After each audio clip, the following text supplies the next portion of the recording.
Well, darlings, mother is home, and I'm telling you right now, if y'all are not ready, get ready.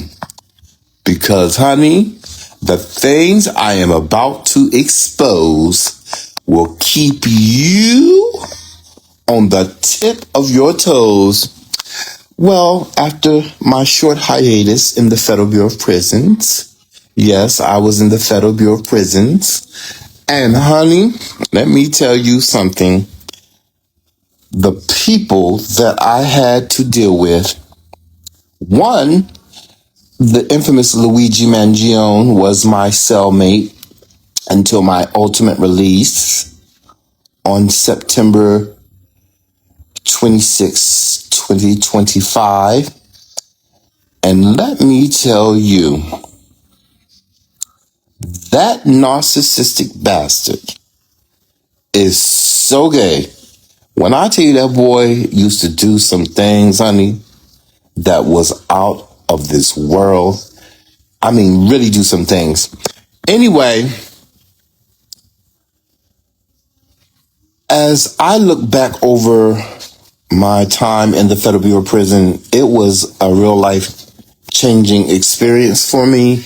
It was something that I would have never thought would taught me to hit rock bottom, but I'm not ashamed of being incarcerated. I'm not ashamed of being in the prison system for what I was there for. That's neither here or there. But honey, let me tell you something. If y'all think that these young men and young women who are coming in the Federal Bureau of Prison are not adequately prepared for the things that are happening to them, honey, let me tell you this. You can be a minority in the Federal Bureau of Prison and they will treat you like shit.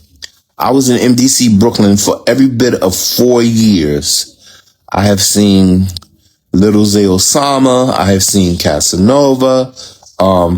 I befriended Tax Stone, who's a real dude.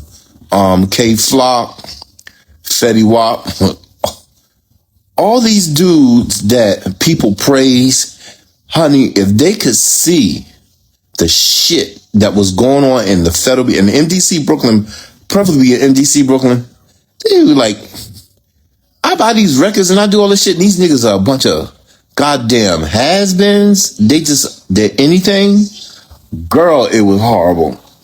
Let me tell you, this motherfucking nigga, Luigi, is a fucking narcissist. Honey, I used to read these letters and women used to write. One woman wrote him, she wanted to bug out on his dick. Girl, when I seen that, I was like, oh my God, this nigga is crazy. But what people don't know, he's gay as all outdoors. Girl, he used to give me back rubs and rub my feet and everything. Cause at the moment I'm in a wheelchair. So, I'm going through a couple of health issues with MS. But this dude, Luigi Mangione, he has maybe close to $40,000 on his inmate account. And, that's his business. But all these people that write, he gets hundreds and hundreds and hundreds of letters a day, pictures. I have pictures. I have a picture with me and him hugged up. I have a picture. I don't know. I think I put it on Instagram or something to that fact. He had his good days and he was sweet. There were 3 brothers there that are still there called the Alexander brothers. They're from Miami. Real nutcases, like really serial rapists. Like these dudes feel it. And what's get me fucked up? These dudes sit here and think they've done nothing wrong. They've raped women. They raped over 70 some women, had trains and everything. They just raped these women like it was all right to rape these women. But this is the thing that happens in our society. Jews get locked up in the Federal Bureau of Prison daily and they're treated like gold. But minorities in the Federal Bureau of Prison, honey, they treat us like shit. Every day as a transgender, being in MDC Brooklyn was hell. I was the head trustee of the jail. I used to travel from the west side to the east side.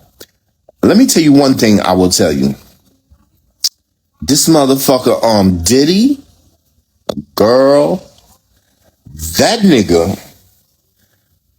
call him love. All right, they called him love. All right, a nigga pulled a knife. I was over there one day with the rec officer, and this dude named Carrasco pulled this knife out on Diddy. They locked the nigga Carrasco up, but they kept Diddy on the rat unit, which is 4 North in MDC Brooklyn. Honey, them niggas was over there on making his bed, doing his uniform, making sure all his food, and they were just hovering over this guy like he was God. Now, I'm not hating on the nigga, honey, because if that's what they want to do. But you know as well as I know, as soon as this nigga come home, he is not going to look out for them dudes. I don't know why they think this nigga gonna look out for them. Honey, he is so self-centered. It's just crazy. It's crazy, honey. The one thing that bothers me is that this dude Luigi, who was sitting in the cell, and he said, "I'm gonna write a letter because I don't like that this guy who murdered Charlie Kirk." He's like, "I'm gonna write a letter because I don't condone that." Bitch, you just shot a man in broad daylight in Manhattan in the head 3 times, and you're writing letters talking about what you condemn and what you condone? You foolish ass honey, them 6 months that he was in the cell with me was horrible. He is not clean. He's unhygienic. He is just, oh my God, he's horrible, horrible, horrible, horrible girl. But anyway,